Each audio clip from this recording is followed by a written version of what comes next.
Everyone, this is Ritu and welcome to study more knowledge. तो previous year questions हम कर रहे हैं वेरियस टीचिंग एग्जाम्स के लिए। तो इसमें आज जो हम करने वाले हैं वो करेंगे सुपर टेट का 2019 में जो एग्ज़ाम हुआ था, यूपी असिस्टेंट टीचर का एग्ज़ाम होता है ये प्राइमरी के लिए। तो इसका हम हिंदी सॉल्यूशन पहले ही देख चुके हैं।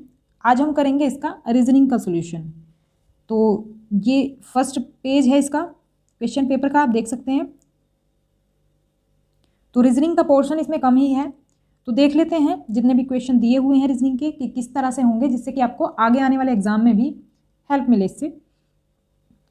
पहला क्वेश्चन है रीजनिंग का, ए बी की बहन है, सी बी की माँ है, डी सी का पिता है और ई डी की माँ है, तब ए डी से कैसे संबंधित है।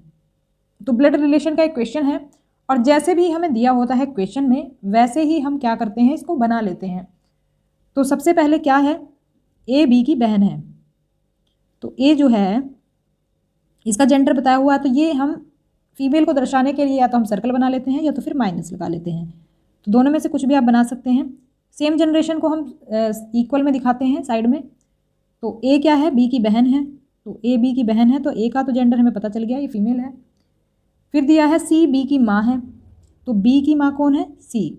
तो जब माँ या बाप को दिखाते हैं यानी पेरेंट्स को दिखाते हैं तो ये हम कुछ इस तरह से बना लेते हैं, ऊपर इनको दिखाते हैं। तो सी जो है ये बी की माँ है, तो ये भी फीमेल है, तो माइनस लगा देंगे हम। जेंडर को हम साथ के साथ लिखते चलते हैं क्योंकि जिससे हमें कन्फ्यूज़न ना हो। इसके बाद बताया है कि डी सी का पिता है, सी का पिता कौन है, डी। तो हम इसको स्क्वायर में बना सकते हैं और प्लस का साइन भी लगा सकते हैं क्योंकि ये मेल है। अब हमें बोला गया है ई डी की माँ है, अब डी से ऊपर कौन आ जाएगा, ई आ जाएगा।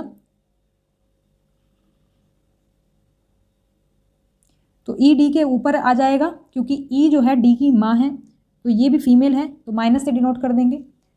अब हमसे पूछा है तब ए डी से कैसे संबंधित है, तो ए डी से कैसे संबंधित है ये आप देख सकते हैं। देखो जो इनकी मदर है, दोनों ये क्या है, सिबलिंग्स हैं।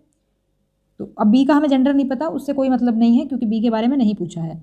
तो ये दोनों या तो बहन भाई हैं या तो बहन बहन है, कोई भी रिलेशन इनमें हो सकता है। तो इनकी जो मदर है और इनके जो मदर के जो फादर हैं वो क्या लगेंगे, इनके लगेंगे नाना जी। तो वैसे तो हम क्या बोलते हैं, जो बेटियां होती हैं उनको हम नातिन कहते हैं। नाना जी जो हैं आपके, आप उनके क्या लगेंगे, नातिन लगेंगी। लेकिन यहाँ पर क्या दिया हुआ है, पोत्री दिया हुआ है, तो हम इस ऑप्शन के साथ ही जाएंगे क्योंकि इंग्लिश में जो है ग्रैंड डॉटर लिखा है। अब इंग्लिश में ग्रैंड डॉटर दोनों को ही कहा जाता है, या तो वो नातिन हो या फिर पोत्री हो। अब क्योंकि इन्होंने ट्रांसलेशन किया होगा तो पोत्री लिखा हुआ आ गया है, लेकिन वैसे रियल में नातिन होना चाहिए था यहाँ पर। तो सेकंड ऑप्शन यहाँ पर सही आंसर हो जाएगा हमारा। इस तरह से ही ब्लड रिलेशन के सीक्वेंस से क्वेश्चन किए जाते हैं। नेक्स्ट क्वेश्चन है हमारा, प्रश्नवाचक चिन्ह के स्थान पर क्या आना चाहिए। तो ये एक तरह से हमारा क्या है, आप कह सकते हैं एनालॉजी का क्वेश्चन है। तो एनालॉजी बहुत तरीके से आपसे पूछी जाती है। तो इसमें क्या करना होता है, हमें फर्स्ट टर्म जो है इसका रिलेशन हमें इसके साथ देखना होता है, वही रिलेशन फिर हमें इसके साथ फाइंड आउट करना है कि यहाँ पर क्या आएगा। अब अगर हम फर्स्ट टर्म्स की बात करें तो इनका अगर हम ध्यान दें तो ये जो है हमारे, ये स्क्वायर्स हैं, ये किसी संख्या के स्क्वायर हैं। अब स्क्वायर, अब कैसे पता चलेगा कि किसके स्क्वायर हैं और क्या हिसाब इन्होंने लिया है। तो हम क्या करेंगे, एम और के का क्या करेंगे, नंबर लिख लेंगे। अल्फ़ाबेटिक नंबर क्या है इनका, कौन से नंबर पर ये आते हैं अल्फ़ाबेट्स में। तो एम आपका आता है 13 नंबर पर और के आपका आता है 11 नंबर पर। तो आप यहाँ पर पाएंगे कि ये जो ऊपर लिखा हुआ है ये 13 का स्क्वायर है, 13 का स्क्वायर है, और जो नीचे लिखा हुआ है ये 11 का स्क्वायर है। अब सेम यही रिलेशन हमें इसमें भी ढूंढना है, जे और एच। इनका पहले तो नंबर देखेंगे कौन से नंबर पर ये आते हैं अल्फ़ाबेट्स में। तो जे आता है हमारा 10 नंबर पर और एच आता है हमारा 8 नंबर पर। अब अगर हम इनका स्क्वायर करें तो 10 का हो जाएगा 100 और 8 का हो जाएगा क्या, 64। तो इसको हम ऐसे ही लिख देंगे 100/64। और ये कौन से ऑप्शन में है, ये है फर्स्ट ऑप्शन में। फर्स्ट ऑप्शन हमारा सही आंसर इसमें हो जाएगा। नेक्स्ट क्वेश्चन आपका डायरेक्शन और डिस्टेंस का दिया हुआ है। इसको भी हम सीक्वेंस से ही सॉल्व करेंगे, ऐसे ही देख लेते हैं।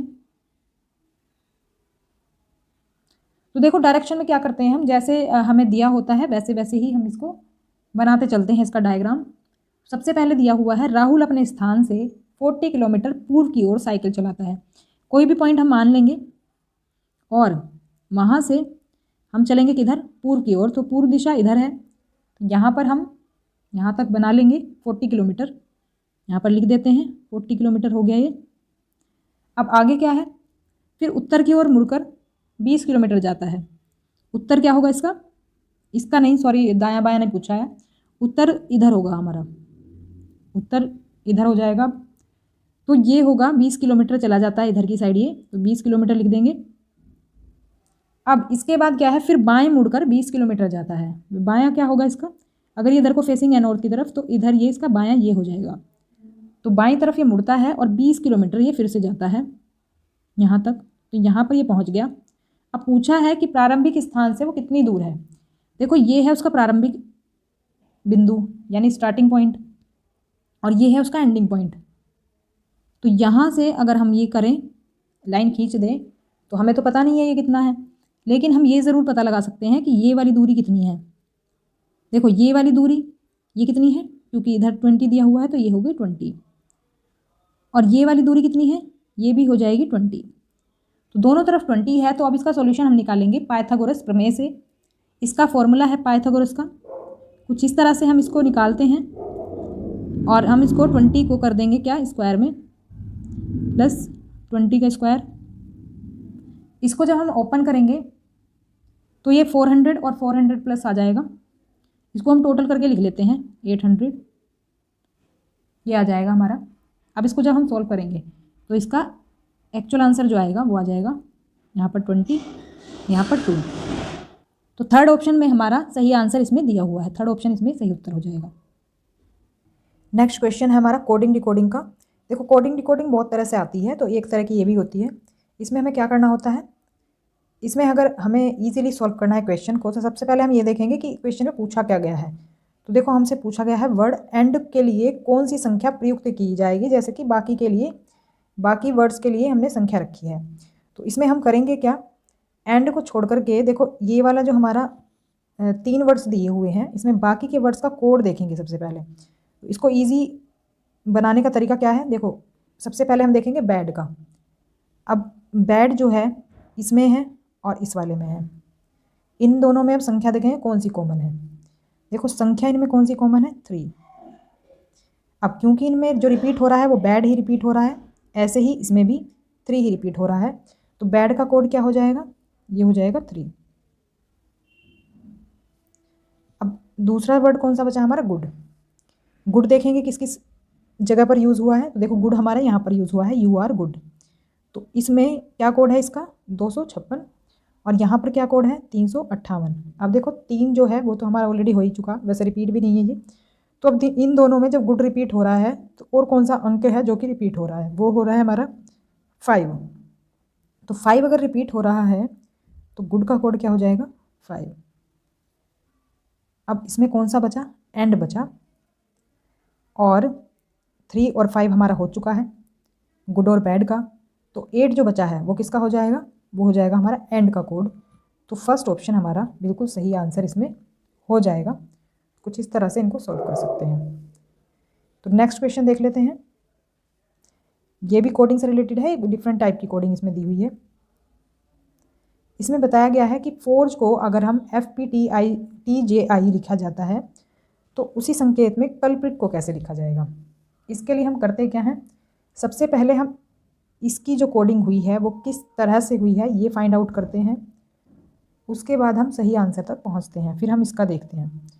फोर्ज का अगर हम देखें तो कुछ इस तरह से हम लिख लेंगे पहले इसे 4GE, और नीचे लिख लेंगे यहाँ पर FPTJI। अब देखो अगर आप इसमें नोटिस करें तो F को ऐसे ही उतार लिया है, O के बाद आता है क्या, P, तो यहाँ पर P आ गया। R के बीच, R और T के बीच में आते हैं RST। तो यानी कि अगर हम ध्यान दें तो पैटर्न क्या फॉलो हो रहा है, यहाँ पर हो रहा है +0 यानी कुछ भी प्लस नहीं हुआ इसमें, और यहाँ पर हो रहा है +1, O के बाद P आ गया।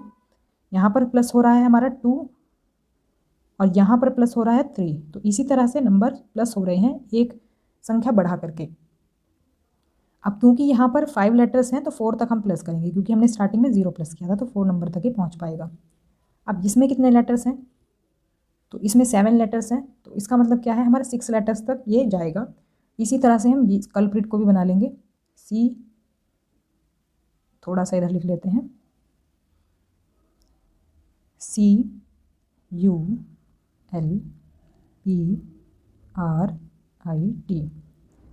अब इसको भी कुछ इस तरह से ही कर देते हैं। देखो C के बदले C आ जाएगा क्योंकि +0 करना है।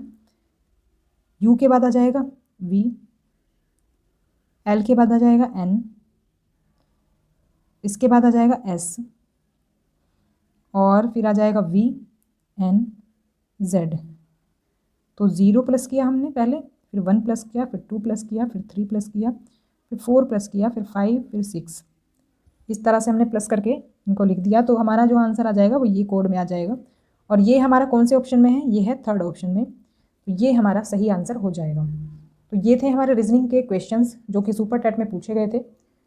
तो रीजनिंग काफ़ी कम क्वेश्चन आते हैं रीजनिंग के इसमें, लेकिन काफ़ी अच्छे खासे लेवल के हैं।